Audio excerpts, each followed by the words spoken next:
ياقوتة ما الذي حدث وكيف تقرؤونه؟ وهل وردتكم أخبار يعني عن تبرير لما جرى؟ تبرير واضح. أولا نحن في حالة صدمة صراحة، لأنه جئنا هنا لحضور اللجنة الإفريقية لحقوق الإنسان والشعوب، وجئنا متحضرين لأن نبادر من أجل تحقيق أو احترام حقوق الإنسان، أيضا لنبادر من أجل مشاركة معاناة الشعب الصحراوي، وإذ بنا نحن نرى أن غير مرحب بنا هنا. فهذا في الأصل ما خلق عندنا صدمة يعني بشكل لا يمكن تصوره.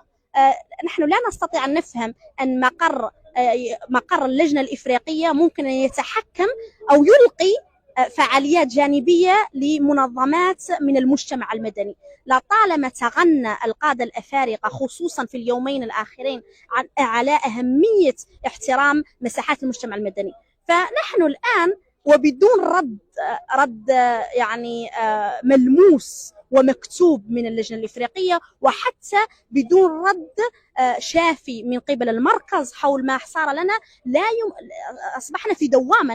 نحن ندور في دوامة لكي نعرف الأسباب الأصلية. في الإيميل الذي جاء توصلنا به كان باختصار أنه بسبب مشاكل تقنية لا يمكن أن نقوم بإعطاء الغرفة التي كان سنقوم بفعل الفعاليات الجانبية فيها. سمعنا أن الدولة الغامبية هي من قامت بطلب من المركز أن يتم إلقاء هذه الفعاليات، لأن المشكلة في موضوع الندوة وليس في أن هنالك مشاكل تقنية أو في المنظمات المنظمة، وإنما الموضوع في حد ذاته. فهذا أصبح مشكلة، لأنه يجسد أو يمكن أن يقرأ على أن اللجنة الإفريقية غير مستقلة، وأن ليس هنالك احترام لمساحة المجتمع المدني في اللجنة الإفريقية.